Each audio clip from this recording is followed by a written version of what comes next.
The following is for information purposes only and should not be considered investment advice. All opinions and views expressed by the contributors to this podcast are in a personal capacity only. They do not represent the views of Progressive Equity Research or any other organisation mentioned in this podcast.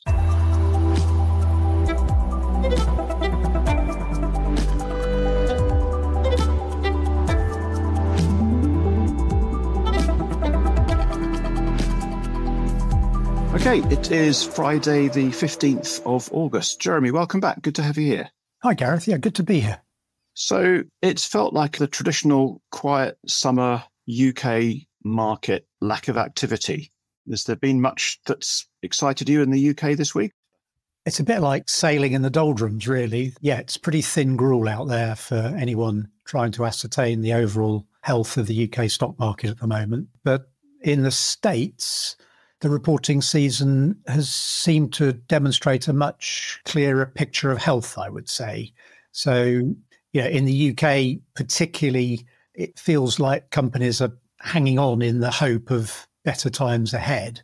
And those better times ahead don't seem to be currently imminent. No. Albeit the macro data, the UK is showing more resilience than perhaps the worst fears. But it does feel like we're heading into a long protracted autumn of waiting for the autumn statement, doesn't it? Yes. The autumn statement that's due in midwinter, yeah. It's going to be a long haul for the third quarter, I think, yeah. It is. And overall, last week, we've seen higher stock markets overall, UK and US. We've seen a weaker dollar overall. Should be good news for the rest of the world. But we've also seen pretty volatile bond yields and volatile bond markets, largely reflecting sort of conflicting evidence out there for the outlook for US inflation. But of course, the big political news is today's meeting in Alaska between Trump and Putin. Yeah.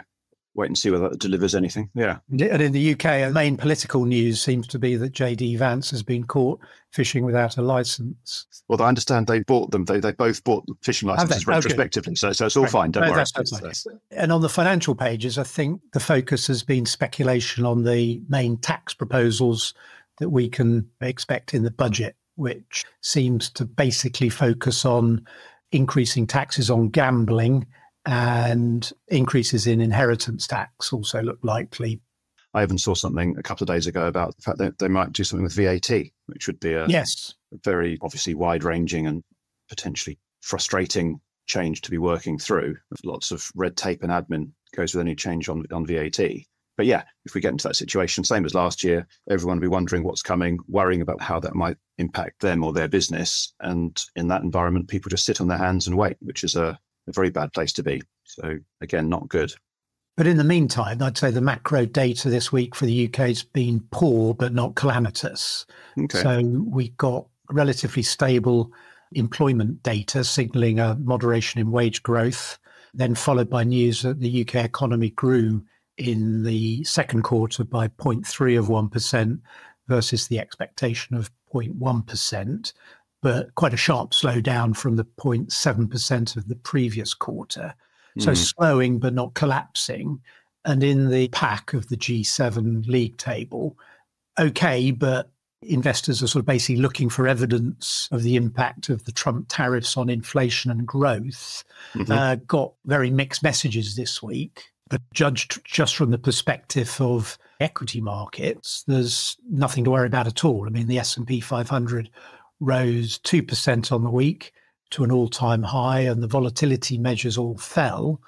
And, just looking back on where the stock markets have got to from the low in early April, the US market is now 30% above that level, compared with a FTSE that's up 18%, a UK 250 that's up 23%, and an AIM market that's up 21% from their lows.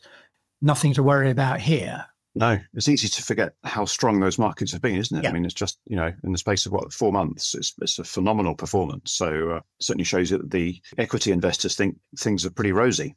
How long that will last, hard to see. I think part of that is, the equity markets looking forward and into a future where the bond and yield and currency outlook and maybe the financial conditions outlook will be much looser, i.e. a lower rate environment. But back in the US, in terms of the macro data, Tuesday's inline and unchanged inflation print of 2.7% was a cue for Scott Bessent to pile back into the Fed Chair Powell, advising him that the FOMC should consider 50 basis point cuts and that overall policy rates should be substantially lower.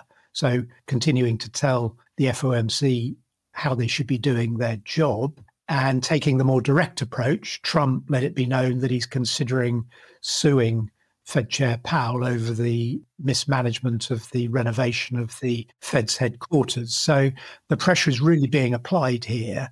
But on the back of that relatively benign inflation print, albeit still above target, by Wednesday, markets had priced in a 96% chance that the Fed will cut rates next month. Mm-hmm. The dollar fell and everything seemed to be on track for lower US rates. But things changed yesterday when we got a much higher than expected wholesale inflation print, the PPI data, which accelerated in July by the most in 3 years, suggesting companies are beginning to pass along these higher import costs related to the tariffs. So the Trump haters, if you like, have now found their smoking gun. There is now the first piece of real evidence that there is a fuse for reflation in the US economy. So yields rose and the expectations of the rate cut that looked near certain has come down. I mean, it still looks odds on, but it's now come down. So I think there is a chance here, Jay Powell, if he's got the stubbornness and mindset to do it, can dig in here. And there could be sufficient data come September that inflation is resurgent, the economy is in an underlying sense still quite strong, for him to hold his ground and not cut rates at the next meeting. And I think that's going to be fascinating. That would obviously infuriate Bessent. If Bessent's saying it should be a 50 basis point cut and Powell manages to achieve 0, then that would be quite a big signal. I think you've mentioned previously that the PPI isn't normally a hugely followed or super important number. Is it in any way sort of a leading indicator?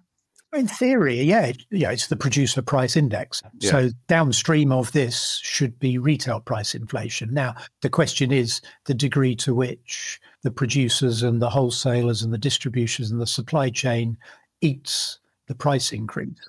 So it's not a foregone conclusion that this will result in higher CPI, but yeah, it certainly changes the odds. And it does look as though this could be a setup for an almighty showdown between the White House and the Fed.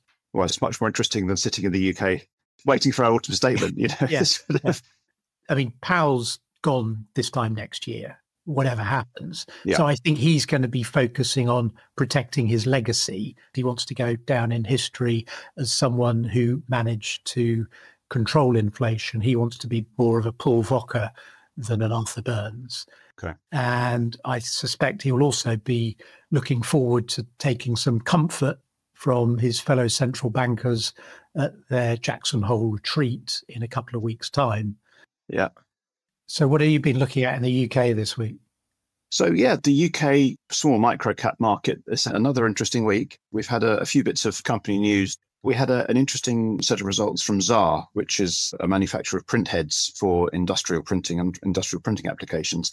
They had H1 through to June. So they had revenue up 7%, of which print head was up 20%. So some really quite nice growth coming through. One of their small niche markets, actually jewellery wax, which most people wouldn't have thought of as a key market for industrial printing. It's a niche market. It's actually relatively large, and that's contributed nicely to growth across that time frame. So Xaar has had a history over the years of finding some really quite significant market opportunities for its broad range of products. And it's a nice first half from Xaar, and hopefully more to come across the back of the year as maybe one or more of the other markets start to motor as well.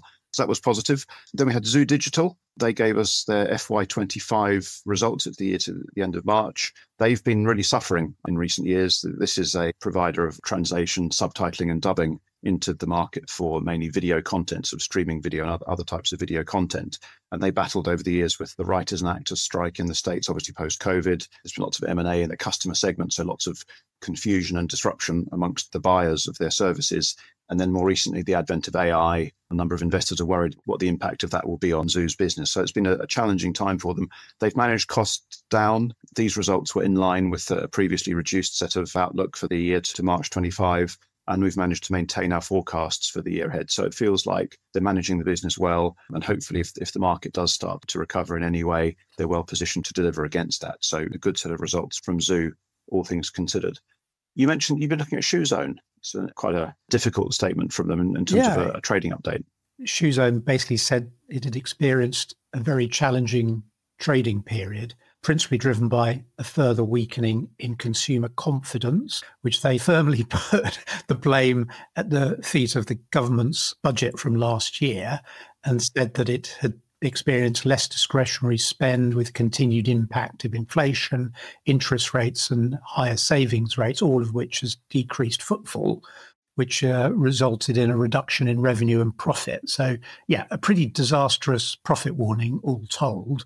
And they basically said that PBT for the year to September is expected to be half what they previously had guided to, and that it was withdrawing its dividend policy. So, pretty alarmist stuff. But as you know, I'm very much a back of the envelope person when it comes to analysing companies. But I reckon the market value now, the EV, the all-in value of Shoezone, is probably not too far distant from the value of the inventory it carries on its balance sheet. So you basically got a profitable business, albeit very marginally, in a company that is, at the lower end of the market, but actually probably a tenant that is of improving quality as far as landlords are concerned. I think its average lease length of its store portfolio is less than 3 years. So while it has lease obligations, it doesn't have any other forms of debt. It is more in control of its own destiny than the market value would indicate. Now, that's my hunch. So could be wrong. Could be on the verge of something far worse than what it's reported just here. But usually in these sort of situations, things aren't quite as bad as people fear. And who knows, the management have quite a large holding in this company. So I think there's a strong incentive from within the business to salvage value here. Okay, great. And what about next week? What have we got coming up for the next 7 days? Well, we've got UK inflation for July. Now, hold on to your hats, because I think it could start with a 4. 4% plus, you mean? Yeah. Okay. Inflation is rising and could be running at more than twice the targeted level. And if that is the case, this will be the 49th out of the last 51 monthly inflation reports that are above target. And this is in a world where UK PLC is looking forward to the interest rate cuts that are needed to stimulate the economy. Okay. Yeah. We've also got minutes from the FOMC from their last meeting, which I think should be illuminating because it was a pretty hawkish decision not to change rates. And we also next week on Friday get inflation for July from Japan, which is going to show an unchanged rate at 3.3%. Now, we had this week Scott Bessent not just advising his own central bank what they should be doing with their monetary policy, but also offering advice to the Bank of Japan about how they should be managing their monetary policy. But such is the way the world is moving at the moment. But of course, the big thing looking ahead is the implications of what happens today in Fairbanks, Alaska, with the meeting between Donald and Vlad, and how they're going to move the lines on the map in Europe going forward. So we all wait with bated breath to see how our part of the world is going to shape up onto this new world order. Yeah, it would be wonderful if they can get some kind of positive momentum out of those talks. So fingers crossed for that. Good stuff. Okay, great talking to you again, Jeremy, as usual, and we'll catch up this time next week. Talk to you then. Look forward to it. Brought to you by Progressive Equity.